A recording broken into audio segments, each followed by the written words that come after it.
আসসালামু আলাইকুম pro football fans.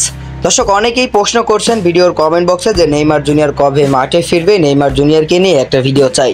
মূলত তাদের উদ্দেশ্যে কিন্তু এই ভিডিওটি করা। নেইমার জুনিয়রকে নিয়ে কিন্তু এবার কথা বলেছেন স্বয়ং Al Hilal coach Jorge Jesus. মূলত তিনি নেইমার জুনিয়রকে নিয়ে যে সমস্ত কথাগুলো বলেছেন আমি আপনাদেরকে আগে সেগুলো শোনাই। তিনি বলেছেন, ফুটবলের একজন তারকা এবং সংযোজন হচ্ছেন নেইমার। দুর্ভাগ্যবশত অল্প সময়ে আমরা তাকে ইনজুরিতে হারিয়েছি। নেইমারের ইনজুরি থেকে ফেরার তারিখ এখনও নির্ধারণ হয়নি। যতক্ষণ না সে পুরোপুরি প্রস্তুত হচ্ছে আমরা তাকে নিয়ে কোনো ঝুঁকি নিব না।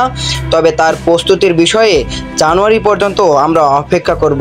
মূলত আল হিলালের কোচ জর্জ জেসুস তিনি এমন একটা কথা বলার পর কিন্তু এই কথাটি গণমাধ্যমে প্রচুর পরিমাণে শেয়ার হয়েছে যে নেইমার জুনিয়র জানুয়ারির আগে আর মাঠে ফিরতে পারছেন না। মূলত বিষয়টা কিন্তু এমন না, আপনারা জানেন গত বছর নেইমার জুনিয়র যখন ইনজুরিতে পড়েছিল তখন কিন্তু আল হিলালের কিন্তু একজন আসলে পরিবর্তিত খেলোয়াড় কিনতে হয়েছিল। সেক্ষেত্রে কিন্তু আল হিলালের কোচ জর্জ জেসুস তিনি কিন্তু আসলে নেইমারের পরিবর্তে আরেক ব্রাজিলিয়ান রেনাল লদিকে তারা কিনেছিল এবং তার সাথে কিন্তু 1 বছরের চুক্তি করা হয়েছিল। অর্থাৎ চলতি যে বছরটা রয়েছে এই বছর শেষ, সামনের বছরের জানুয়ারি পর্যন্ত কিন্তু আল হিলালের সাথে চুক্তিতে রয়েছেন রেনাল লদি এবং আল হিলাল এএফসি চ্যাম্পিয়ন্স লিগের যে আসলে স্কোরটা ঘোষণা করেছে সেখানে কিন্তু নেইমার জুনিয়রকে রেখেছে। অনেকে আসলে বিষয়টি বুঝতেছে না যে নেইমার জুনিয়র কিন্তু আল হিলালের জার্সিতে মাঠে নামতে পারবে, তবে আল হিলালের যে লিগটা চলে সেই লিগে তারা মাঠে নামতে পারবে না। অর্থাৎ সৌদি প্রো লিগে নেইমার জুনিয়রকে দেখা যাবে না জানুয়ারির আগ পর্যন্ত।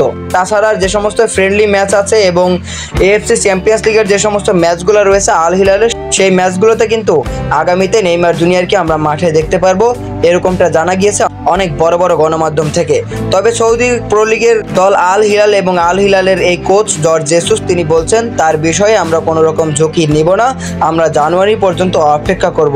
মূলত নেইমার জুনিয়রের একটা ফাইনাল মেডিকেল টেস্ট রিপোর্ট বের হওয়ার কথা রয়েছে, আপনারা কম বেশি সকলেই জানেন, এবং এই রিপোর্টটি বের হওয়ার পরেই মূলত নেইমার জুনিয়রকে নিয়ে স্পষ্টভাবে কথা বলবেন আল হিলালের বোর্ড এবং তারপরে বোঝা যাবে যে নেইমার জুনিয়র আসলে কবে আল হিলালের জার্সিতে মাঠে নামছেন এবং তিনি কি সৌদি প্রো লিগের ম্যাচগুলো খেলতে পারবেন কি না। যদিও এখনও কিন্তু তারা কনফার্মলি কোনো কিছুই না করে নাই, কেননা নেইমার জুনিয়রের মেডিকেল রিপোর্টের ওপরই কিন্তু অনেক কিছু ভিত্তি করছে।